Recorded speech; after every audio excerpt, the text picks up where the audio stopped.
Hello, everyone. Welcome to our weekly discussion series that's hosted by the Chaldean Cultural Center in collaboration with U of M Detroit Center, Unique Voices in Films, and CMN TV. I'm your host, I'm Nemu. And today our guest is Zilka Joseph. Welcome, Zilka. Hi, thank you, William.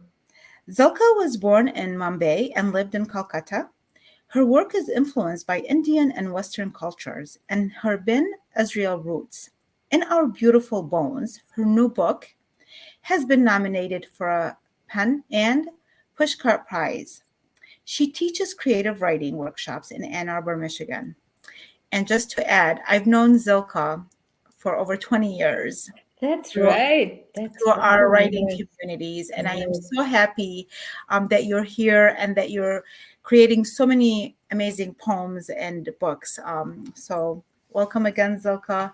Thank you, William. It's really an honor to be here, and an even greater honor because I think you and I have both worked so hard to get where we are, and every one of your achievements gives me great joy. I want to say that, and it's just wonderful to see this Chaldean Cultural Center. I hope one day I can visit in person, and I'm just so happy because as individual artists, and I'm self-employed too, so independently, how much work it takes and support of communities and writers who want to support artists and voices like ours. It's not easy to be heard because many people don't want us to be heard, and part of our journey is to be heard and to inform and to educate. So I thank you so much for having me on this program.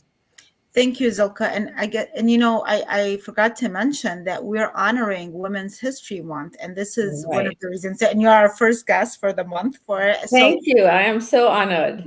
and this is how we're honoring them by saying, women from all different backgrounds have amazing stories. Like today, just even by reading your bio, I learned more things about you.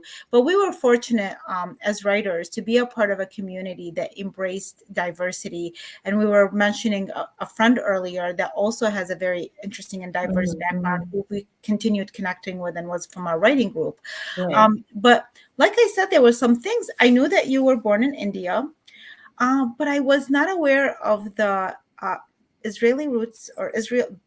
Am I even saying it right? Ben Israel? It's Bene Israel. Bene Israel. Bene Okay. Israel. That's This is shortly new Ben to me. Israel. Bene Israel. Okay. Yeah. This was new to me. And so I was enjoying researching this community and found a lot of interesting things. But can Right. you share the history of that community with us?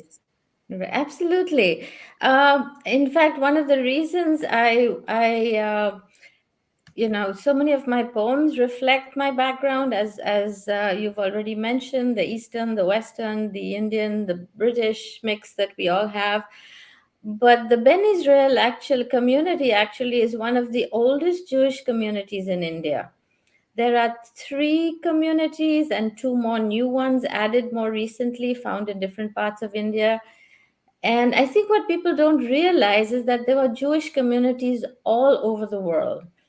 And most of them happen through trade ties or as refugees or, different movements. But my community is often called the Indian Jews because they have adopted Indian ways and clothing and food ways and customs. But their origins are very, very interesting because it is said in 175 BCE, there were some ships, two ships actually, that were shipwrecked on the west coast of India. And these survivors scattered there and were allowed to live and survive and set up a life in India. So, if you look at the history of that, I mean, these are still theories. There are several theories, this being one of the most popular ones. But there are other theories where they're considered to be the lost tribes of Israel, or that they were people who escaped around from the Greek overlords Epiphanes in 175, which is the time the ship's supposed to have been shipwrecked. Also, There is another theory that they must have come in the 10th century around King Solomon's time. So there are many theories. There are no fixed, um, there's no fixed evidence, but probably the most popular one is the one about the shipwrecks in 175, arrival in 175. But most scholars now, not now, this is established in books, and I can give you the sources as well, that actually we came from Yemen, Persia, and the Middle East. Hmm. So we probably have very, very common roots if we did our DNA. It all goes back to the Middle East. This is what was very interesting, because that's through this process, through my work and the people that I'm interviewing, I keep finding all these commonalities. Right. And I found a community, a Chaldean community in India, who I have to still reach out to and interview them, because it's like, oh, and they, oh yeah, we've been there. We have such ancient roots, Right, and we keep absolutely. And learning all these we have things. very ancient communities of very different origins in India. And the people, I think now, slowly are getting more interested, even among the Ashkenazi Jews. I mean, most of the Jews I meet, American Jews I meet here, know almost nothing about these communities. And there is some curiosity now. There's some educational programs. I did a reading recently for a Jewish group called Beth Am. Very Mhm. kindly, they had invited me. They were doing a series. But this is the only way we can, show that we exist and that we are very much part of this world, and our voices count. So, Yes. and I would So, love to know more about, Iraqi Jewish communities, oh Mizrahi, yes, and crypto I've Jews. been learning a In lot fact, about I would that love to again. connect with you on that because, Yes, I've been learning a lot about that as well through the interviews and the Jewish right, community that right. was And there. the Sephardi, Mizrahi Jewish communities and communities like mine almost have no voice in America, which is why I'm hoping to connect through you as well to Well, and this is what find I was those. going to ask you, that, so what was your immigration experience like in the United States, given that, like, most people, I'm sure, including myself, I just knew you being from India, but wasn't aware of the other Right, factors, the right. I roots, the think part ancient of it roots. was we so much of our work was literary. I don't think we had, that much of personal. Some of it was, but the fact was that as an immigrant, I think my experience has been very similar to anybody else's. Um, Particularly if you have come here but you don't have a support system, or you don't have other family members around you to help you and to create. We did have some family members that helped us along, Hmm. but it wasn't like this whole setup in a community where you could, somebody would drive you here or take you. So my husband came here for work and I followed. And then slowly we worked towards getting our green card and then becoming citizens of this country. And becoming citizens of this country means you really belong to two countries or three countries, depending on where you've been and where you've come from. So it's embracing these cultures, which you have asked me about, the Eastern and the Western, and whatever experiences you have been through become part of you, and the people you've met at the community. So my upbringing was in India was, we had people of all religions and all communities around us. So we learned and shared and played together and learned about each other's cultures. So So did you find that made it easier to acclimate to the situation here, because there was that kind of diversity in India that existed already? I think it was very different when I came here because I found, I won't say a lack of diversity, but I found a lot of people sort of kept to their communities. They went out into the world to work, but Mm-hmm. their personal lives and kept to themselves a lot. Mm-hmm. But not everybody. I mean, I don't think any one of these things is true of like. I mean, you can apply it in many. There's Right. a range. Nothing is a Right. monolith. Well, like the Nothing. lifestyle here is different. Did you Right. come And to I think it just Michigan? depends on what everybody was comfortable with. Yes. So I think for me it was very difficult when I moved to Rochester Hills, because I lived in Chicago. I came to the US, I was in Chicago, Hmm. and I could just get on a bus, and there was people of all cultures everywhere, most of the time at least. Hmm. So I could go to Devon Avenue. I volunteered there at the Indo-American Center, helping people learn English and things like that. So I felt much more connected there. But when I came to Rochester Hills, it was a very different experience, because I felt I stood out in many ways. I was not comfortable in many situations, but it was a learning experience. And I think I began to see how people like me were perceived, and how marginalization happened or stereotyping happened.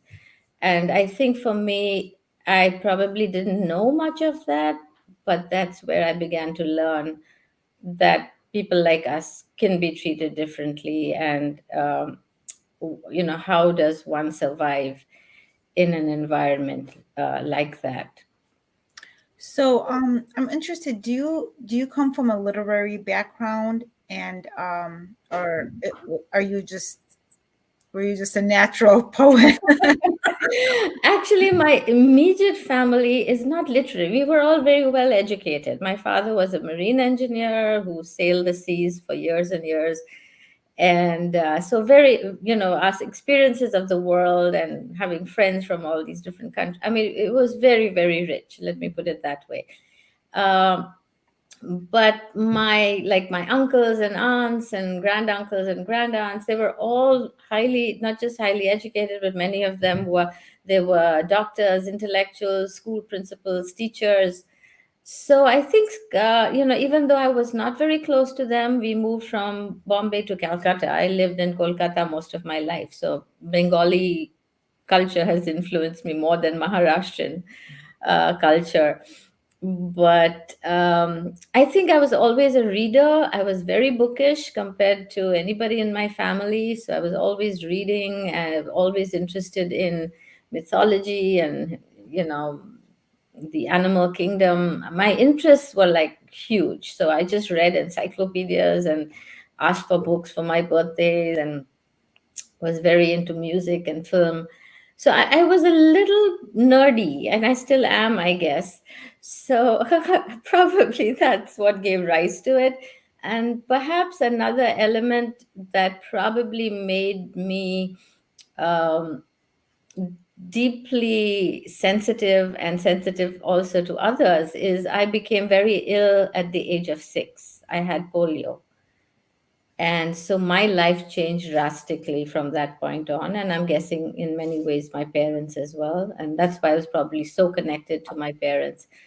And I had a very hard time when they passed. So I think all these life experiences, build you up and make you who you are.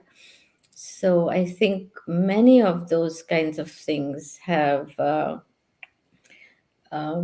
made me this human being with these, being sensitive, being empathetic, as well as having a large range of things that I am interested in. I So, think within your reading, the times that you were reading and all that, when did you start writing, and when did you start writing poetry? And then something inside of you where you decided that you wanted to take it to another level. Some people right, express right, themselves that way, right. but you created it became a part of your career.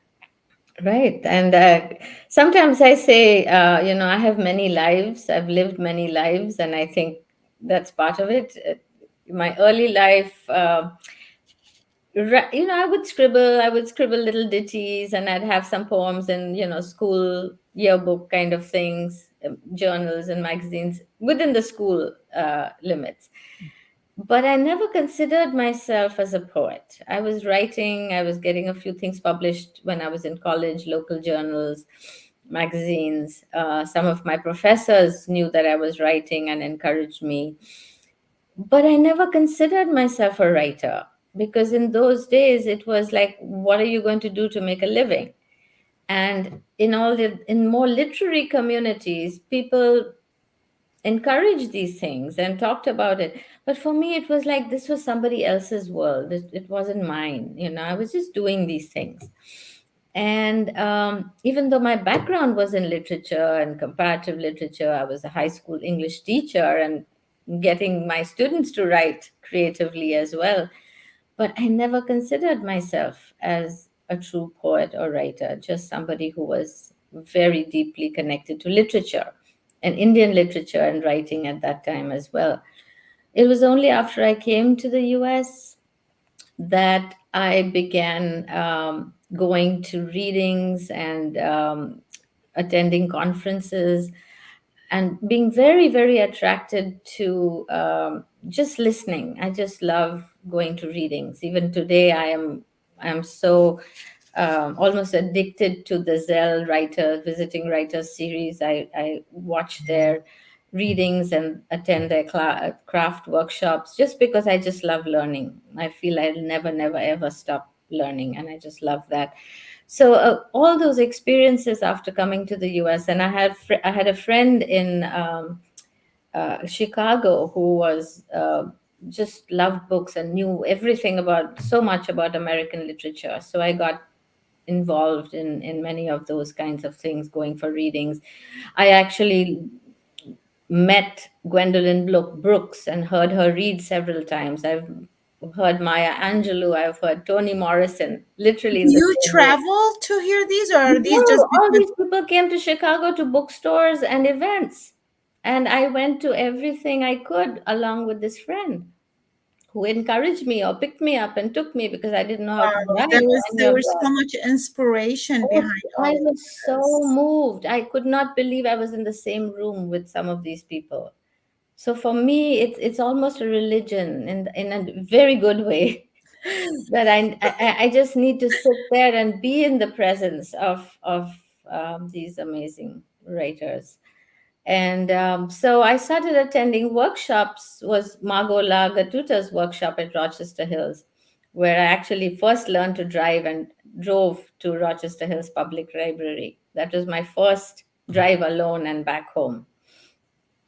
So many milestones there, many milestones there. And then it was difficult because my voice was different, what I had to say was different. So even though, my work was appreciated, I think a lot of, um, you know, it was harder to sort of um, relate or have other people relate to some of the work I was doing. And then, of course, I studied more and read more and published. And finally, after my first chapbook was published, and I attended the Bear Writers Writing Conference, applied to the Zell Writers Program at the University of Michigan. And I was very fortunate in my second attempt to be chosen and given a Zell Fellowship. And that put me on that made my study of writing and American literature and craft much more formal. And I really wanted it because I wanted to teach as well, even though I had a master's degree and a degree in education and English. So Hmm, that helped me sort of consolidate my educational background here. hmm. Amazing. Well, I'm wanting, to hear your, and I'm sure everybody wants to hear your poetry. I know that you talk about that the Eastern and Western cultures, as well as your Jewish Indian roots, influenced your poetry. Right, And right. then, so rather than talk about that, let's listen to some of these poems and All right. hear your I voice. would love to read. Thank you. So, the first poem I'm going to read is from my newest book, In Our Beautiful Bones, and the gorgeous, gorgeous artwork is part of a painting by Siona Benjamin, who is also a Ben Israeli artist and a tremendously famous and gorgeous artist. So please check out her work. And she very kindly, I wrote to her and I asked for permission to use some of her work here. So the first poem I'm going to read is called "Oh Say Can You See?" And it's really a tribute to all immigrants. Not just It's not just only about my experience. There is a choric quality to that. And as I read it today, I would also like to dedicate it to the people of Ukraine who are under so much stress and suffering. And I pray that they are made safe soon as possible. You'll see various references in this poem to songs and poetry, and it's called "Oh Say Can You See?" Look into my eyes, America. How easy it is to dream in technicolor. Oh, say white, say red, say blue, and every color. We who made and make you still, we have built your towers, your tracks, your bridges with our bones. From sea to shining sea, this is our home.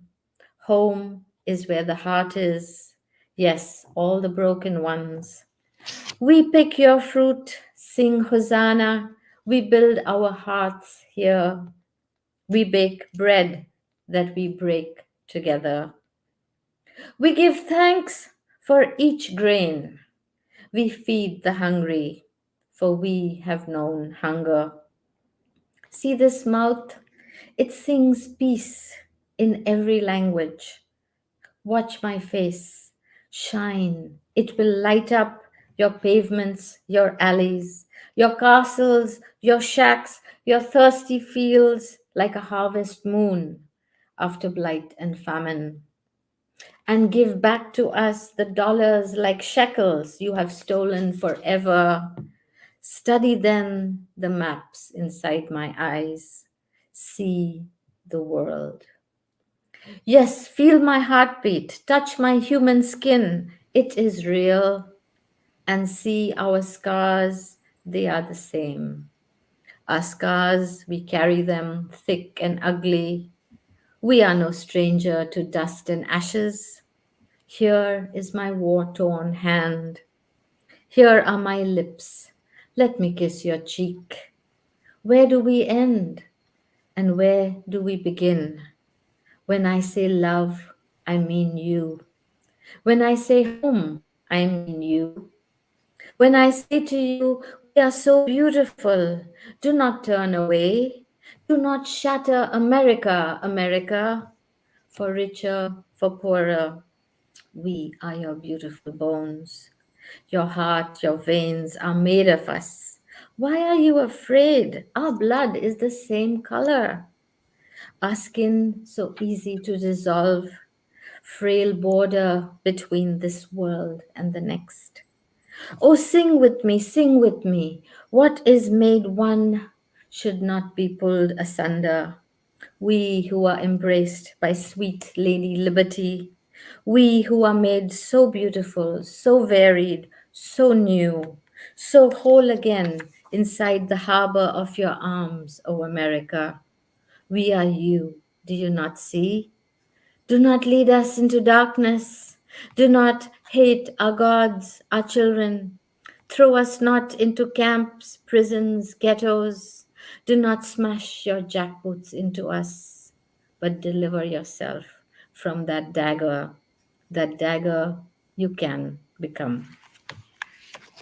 Thank you. Oh, thank you so much. Thank you, Zilka. Are you going to read another one now? Yes, I would love to. So that's my book, In Our Beautiful Bones, has a lot of poems about the struggle of an immigrant, as well as talks about racism and the effects of colonialism in a global way, and also with refers to several aspects of missionary upbringing, education in India. So my missionary education. I think a lot of people will identify with that. A lot of people have written to me and said those poems spoke to them. So I hope you will also read them.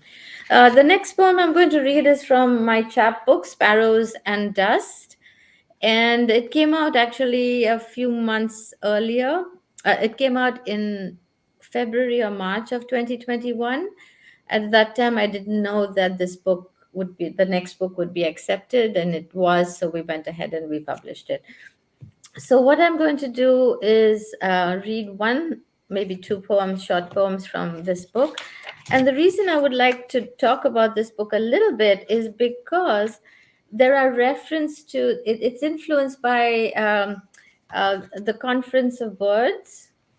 And because I'm a great lover of birds and animals, there are lots of nature and bird images in this book.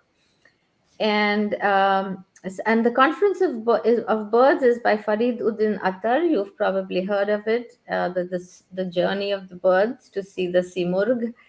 And so this book is also about quest and journeys.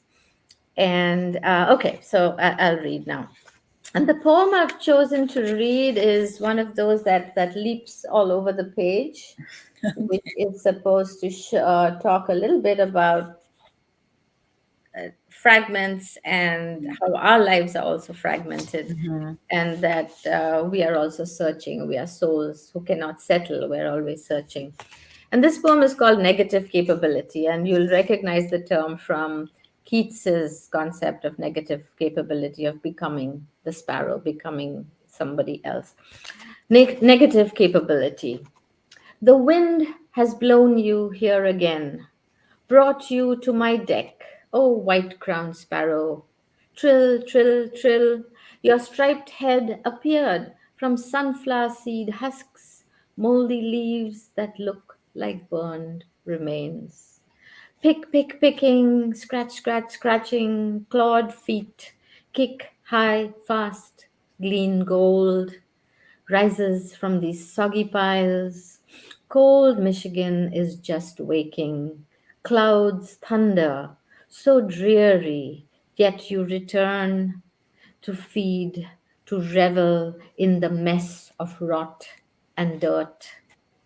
To chase house sparrows and juncos, how the cardinal, the red winged blackbird give you grief.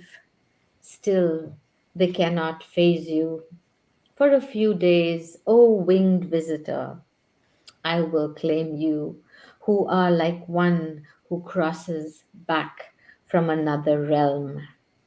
What's left to know but the unknown? Arrival, departure, arrival, departure. Oh, yes, a world can fall apart in an instant. See how flesh dissolves. Look, the wind whips my brown feathers. Hungry, I scrabble, pick what remains then for us. Open sky, sun, and so night comes.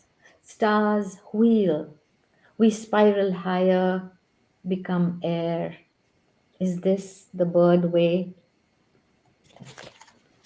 Oh, thank you so much, Zilka. That was so beautiful. Thank you. So happy to read for you. So, so beautiful. And I know people listening to this really appreciate it. We have like only a little bit over a minute left, and I would Okay. love for you to share um, what you teach. I know you have writing workshops, and people I know could benefit a great deal from your teachings, Thank you. especially as talented as you are. So tell us about the classes, the workshops that you offer, and how can Mhm. people connect with you? Sure, I would love to. There's a great deal of information on my website, www.zilkajoseph, zilkajoseph.com. There's a whole section on my books, on workshops, and my editing services. So I offer workshops, small group workshops now, only via email.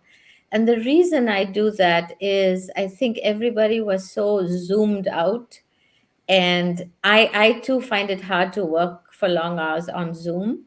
And I decided to create a workshop where everybody would write comments to each other. Hmm. I would give them a reading every week, which they could use as a prompt or just as to study poems. I give them pointers to kind of what to focus on. They write a poem, a piece every week. We all comment on it. I give comments in great detail. I critique in great detail. I give suggestions, and it depends on what each person wants from the critique. Sometimes somebody's a beginner, so I give them pointers towards learning craft, books on craft, give them information. I might have somebody who's a published poet and is putting together a book of poems and wants to hone, to shine those poems up. So then I approach those poems very differently and give them detailed critiques on what is needed there. And I also do one-on-one coaching and critiquing. In fact, that's the work I love best, where I'm working on somebody's manuscript and getting it ready for publication. So these are all services I offer, and my email is also on my website. But if anybody contacts you, you can always forward their information Sure. to me. Yeah, and But I because really love working one on one. I'm a very passionate teacher, and I'm very passionate about women writers, especially of families who've not heard their voices. And I want a lot of people to leave this legacy for their grandchildren, that's wonderful. especially So, from their cultures you that know, they and have nowadays from. with the opportunity, technology, and I love how you're operating right now with what's available for people. People can be anywhere all over the world and, Absolutely. you know, Absolutely. utilize these services. You're So right. it's no You're more right. restricted to certain Yes. locations, and that's Yeah. the wonderful part. And that's why I'm hoping to connect with other cultures who, I just want so much to have their work published somewhere. Yes, yes. And since you have so much experience, like I said, we've met over 20 years ago at a writing workshop, and you've been so committed to this, since then. Yeah. And It's you, my life. Yeah. It yeah. really is my life and my calling. Congratulations again on your Thank new you. book. Yeah. You can find it on Amazon in Our Beautiful Bones. I love the artwork, and it's a great, And Mayapple Press, also the publishers. okay. Shout out to them too. Thank you. Yes, and thank you so much, Zilka. And anybody who wants to connect for classes or for otherwise, just check out Zilka's website, Zilka Joseph. Thank you Right. so much. Have a Thanks so wonderful much, day. Wiam. It's just been such a pleasure Thank you. talking with you. And thank you to the Chaldean Center and all your other sponsors. Thank you so much. Thank you. Have a wonderful day, everybody. You too. Bye bye.